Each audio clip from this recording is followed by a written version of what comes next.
मानव इतिहास की शुरुआत से ही हम सभी आसमान की तरफ देखकर हैरान होते आए हैं।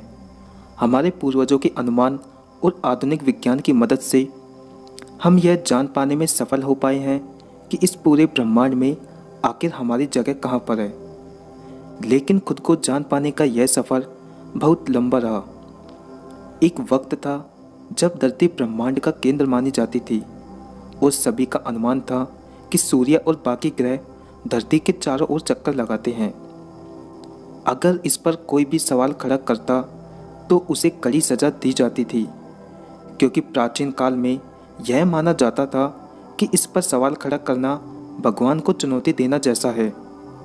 आइए चलते हैं एक छोटे से और अद्भुत सफ़र पर, जहां हम धरती से लेकर ब्रह्मांड के आखिरी छोर तक का सफ़र तय करेंगे। इस सफ़र को तय करने के लिए हम कोई भी समय सीमा से नहीं बंधे।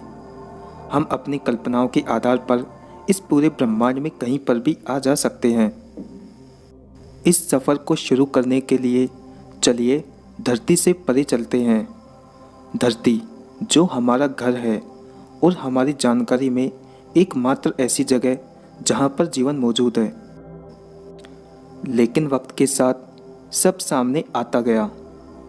धीरे धीरे इंसानों की तरक्की के साथ हमें मालूम हुआ कि इस विशालकाय ब्रह्मांड में आखिर हमारी जगह कहाँ पर है। शुरुआत करते हैं हमारे सबसे करीबी पड़ोसी चंद्रमा से, जहाँ पर धरती जैसा कुछ भी नहीं है, ना पानी, ना वातावरण और ना ही जीवन।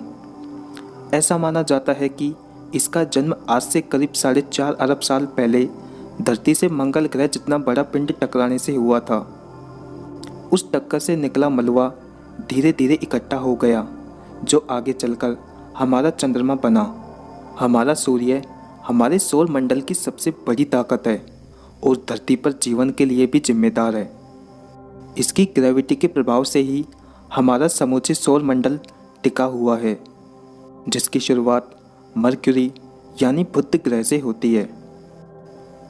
बुध की धरती ग्रेट रूसी फटी पड़ी है और बिल्कुल हमारे चंद्रमा जैसी नज़र आती है, जो साबित करता है कि यह भूवैज्ञानिक रूप से और भी बहुत सालों तक बेजान रहा होगा। अब तक 2 अंतरिक्ष यान बुध ग्रह पर जा चुके हैं। मैरिन टेंशन 1974 से 1975 के बीच 3 बार इस ग्रह की यात्रा कर चुका है। मैसेंजर यान 2004 में नासा द्वारा छोड़ा गया था, जिसने 2011 में बुध ग्रह के चक्कर लगाकर, और इससे पहले जनवरी 2008 में इसने बुध के कभी न देखी गई हिस्से की हाई क्वालिटी इमेज भेजी है। बुध के लगभग 50% हिस्से का नक्शा बनाया जा चुका है, लेकिन सूर्य के इतने पास होने की वजह से होने वाले अत्यधिक प्रकाश और चकाचौंध से हर्बल दूरबीन इसके बाद के हिस्से का नक्शा नहीं बना पाया। हमारा अगला पड़ाव है शुक्र ग्रह यानी विनस। इसका आकार, गुरुत्वाकर्षण, संरचना कुछ कुछ धरती के जैसा है। एसिड से भरे बादलों की मोटी चादर से ढका हुआ है, जिसकी वजह से इसकी सरफेस हमें धरती से नहीं दिखाई देती। इसकी सतह पर काफ़ी मात्रा में ज्वालामुखी मौजूद है, इतना कि करीब 100 किलोमीटर के दायरे में ही 300 से ज़्यादा बड़े आकार वाली ज्वालामुखी मिल जाएंगी। ऊपरी सतह पर भारी मात्रा में बादल होने के बावजूद विनस ग्रह पर बारिश नहीं हो पाती। हाँ, कुछ 1 किलोमीटर ऊपर तेजाब की बारिश होती है, लेकिन वह सतह की 25 किलोमीटर ऊपर ही भाप बन जाती है। अध्ययन बताते हैं कि अरबों सालों पहले इसकी सतह पर पर्याप्त मात्रा में पानी मौजूद था, जो समय के साथ भाप बनकर एक अलग तरह का ग्रीन हाउस इफेक्ट पैदा हुआ। विनस पर जीवन नहीं है, लेकिन वैज्ञानिकों का अनुमान है कि इसके निचले और बीच की बादलों की परतों में रहने लायक माहौल मौजूद है। विनस ग्रह अभी भी जीवन की दौड़ से बाहर नहीं हुआ है। हमारा अगला पड़ाव है मंगल यानी मार्स। वर्ष 1965 से अब तक भेजे गए सभी मंगलयानों को सही जानकारी हमें यह बताती है कि सौर मंडल के सभी ग्रहों में से हमारी पृथ्वी के अलावा मंगल ग्रह पर पानी होने की संभावना सबसे ज़्यादा है। धरती से करोड़ों किलोमीटर दूर मंगल को वैज्ञानिक नज़र से देखते हैं कि भविष्य में इस पर बस्ती बसा पाएंगे। इसके आगे मौजूद है एस्टेरॉयड बेल्ट, जो मार्स और जुपिटर के बीच रहकर सूर्य के चक्कर लगाती है। और यह है हमारी इस व्यवस्था का सबसे बड़ा ग्रह जुपिटर यानी कि बृहस्पति। अपने 4 बड़े और दर्जनों छोटे चंद्रमा के साथ जुपिटर अपने आप में एक छोटी सोलर सिस्टम के जैसा है। अगर सौर व्यवस्था के बाकी सारे ग्रहों को मिला लिया जाए तब भी व्यवहार में जुपिटर का मुकाबला कोई नहीं कर सकता। इसकी सतह पर है इसका ग्रेट रेड स्पॉट, भयंकर तूफान से बना सीलन धब्बा। हमारी धरती से 3 गुना बड़ा है। अनुमान है कि इसका ये तूफान पिछले 350 सालों से नहीं थमा। हमारा अगला पड़ाव है शनि, जो अपने शाही छल्लों से घिरा हुआ है और बेहद ही खूबसूरत नज़र आता है, जो कि बर्फ के कणों से मिलकर बने हैं और शनि की सतह से ऊपर कई किलोमीटर तक फैले हुए हैं। कुल 62 चंद्रमा शनि के चक्कर लगाते हैं, जिनमें से टाइटन सबसे बड़ा और वायुमंडल को कैद कर रखने वाला सोलर सिस्टम का एकमात्र चंद्रमा है। इसके आगे मौजूद है यूरेनस और नेपच्यून, सौर व्यवस्था के सबसे भारी प्लैनेट, जो हमारे पूर्वजों की जानकारी से बाहर थे और जिनका पता इंसानों को टेलीस्कोप की खोज के बाद ही लग पाया। इन भारी प्लैनेटों के आगे कोपर बेल्ट, जो पिछले वाली एस्टेरॉयड बेल्ट से 20 गुना चौड़ी और 200 गुना ज़्यादा फैली हुई है, जिनमें लाखों की संख्या में खगोलीय वस्तुएं मौजूद है, जो ठंड से जमीन, पानी, मीथेन और अमोनिया की बनी है। मानो लाखों छोटी छोटी बर्फ की दुनिया है और बर्फ यहाँ पर तैर रही हो, और हमारा प्लूटो इन्हीं में से एक है। और इसके आगे है मानव इतिहास का सबसे महान अंतरिक्ष यान वायेजर 1, जो अपने 40 साल के सफ़र को पूरा कर सौर मंडल से भी आगे जा चुका है। ये हमसे लगभग 19 अरब किलोमीटर दूर है। यह मानव द्वारा भेजा गया ऐसा यान है जिसने इंसानों को सबसे ज़्यादा सौर मंडल के छिपे रहस्यों के बारे में बताया। हम आगे किसी और वीडियो में इसके बारे में विस्तार से बात करेंगे, लेकिन अभी चलते हैं आगे की तरफ। इससे आगे आकर हमारा सौर मंडल लगभग खत्म हो जाता है और यहाँ से हमारा सूर्य एक आम तारे की तरह दिखाई पड़ता है। हम अपने सूर्य से इतनी दूर आ चुके हैं कि उसके प्रकाश को भी यहाँ आने में करीब 1 साल लग जाएगा। लेकिन यहाँ भी सूर्य की ग्रेविटी का असर कम नहीं हुआ है। अरबों की संख्या में छोटी छोटी कॉमेट्स अभी भी सूर्य के खिंचाव से यहाँ बने हुए हैं।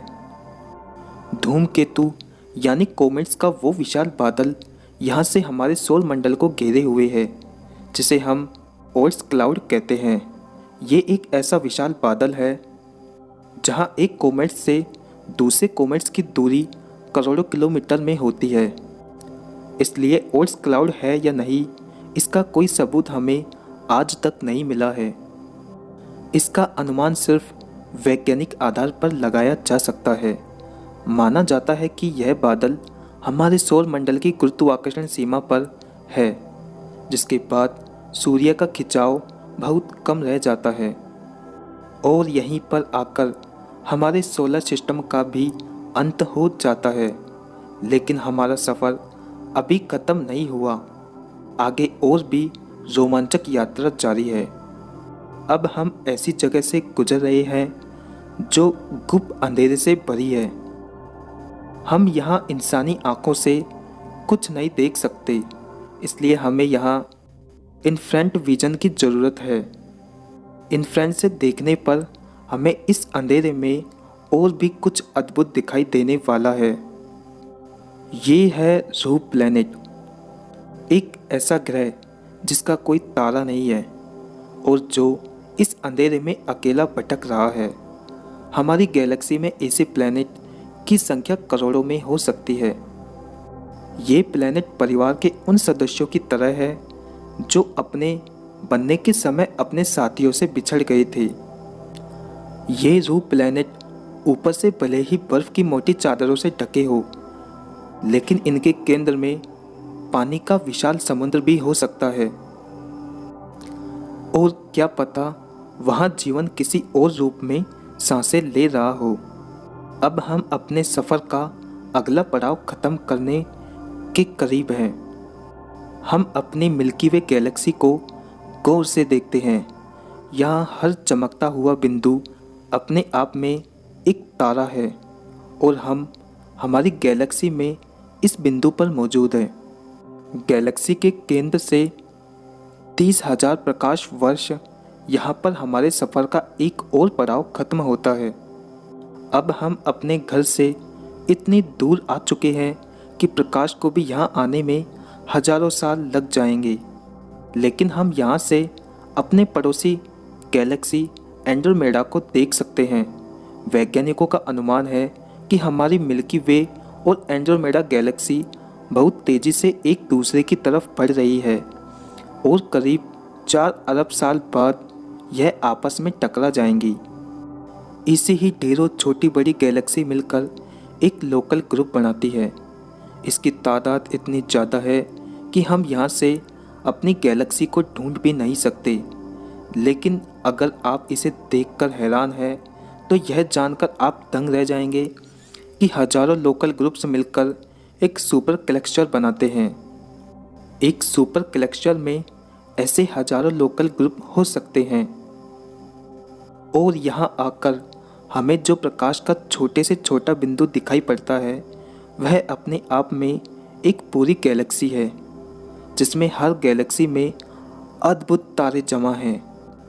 इस सुपर क्लस्टर को भी हम अपने ब्रह्मांड का एक छोटा हिस्सा ही कहेंगे, क्योंकि हमारे ब्रह्मांड में 1 करोड़ सुपर क्लस्टर होने की संभावना है। 1 करोड़ सुपर क्लस्टर मिलकर हमारा ब्रह्मांड बनाते हैं, यानी इसे हम हमारा यूनिवर्स कह सकते हैं। इसके आगे हमारे विज्ञान की भी सीमा समाप्त हो जाती है। इसके आगे ना तो हम देख सकते हैं और ना ही अंदाज़ा लगा सकते हैं। इसलिए हम इसे ऑब्जर्वेबल यूनिवर्सल यानी अज्ञात ब्रह्मांड कहते हैं। इसी ब्रह्मांड में खरबों की संख्या में गैलेक्सियाँ मौजूद है और जिनका व्यास यानी डायमीटर लगभग 91 अरब प्रकाश वर्ष है। यानी इसके एक छोर से दूसरे छोर पर पहुंचने में प्रकाश को 91 अरब साल लग जाएंगे। लेकिन यह केवल ऑब्जर्वेबल यूनिवर्सल का ही साइज है। पूरा ब्रह्मांड कितना बड़ा है ये हमें नहीं पता। शायद ये अनंत भी हो सकता है। क्या यहीं पर आकर इन सब का अंत हो जाता है? कुछ लोग इसे अंत मानते हैं, लेकिन कुछ का मानना है कि सारे तारे, गैलेक्सी और सुपर क्लस्टर से बना यह ब्रह्मांड समुद्र में तैरती एक बूंद की तरह है, जहाँ इसके जैसे ही और ब्रह्मांड होने की संभावना हो सकती है जिनका कोई अंत नहीं है। 2 या 2 से ज़्यादा ब्रह्मांड वाले इस सिद्धांत को हम मल्टीवर्सल यानी महाब्रह्मांड कहते हैं। लेकिन ये सिर्फ एक अंदाज़ा है। ये अंदाज़ा गलत भी हो सकता है। क्या आप भी अब बहुत छोटा महसूस कर रहे हैं? मैं भी। मानो जैसे इस अनंत ब्रह्मांड में हमारा कोई वजूद नहीं हो, लेकिन हमारी सोच छोटी नहीं है। वैज्ञानिक आधार पर ही हमने इन सब बातों का पता लगाया। याद कीजिए वह समय जब टेलीस्कोप का आविष्कार तक नहीं हुआ था। तब जहाँ तक इंसान देख सकता था केवल वहीं तक हमारी दुनिया थी। लेकिन अब वक्त बदल चुका है। हमने बीते कुछ सदियों में बहुत कुछ हासिल किया है और आगे भी करते रहेंगे। वक्त की सीमा को तोड़ना नामुमकिन हो, लेकिन अपने विज्ञान की सीमा को हम और आगे लेकर जा सकते हैं।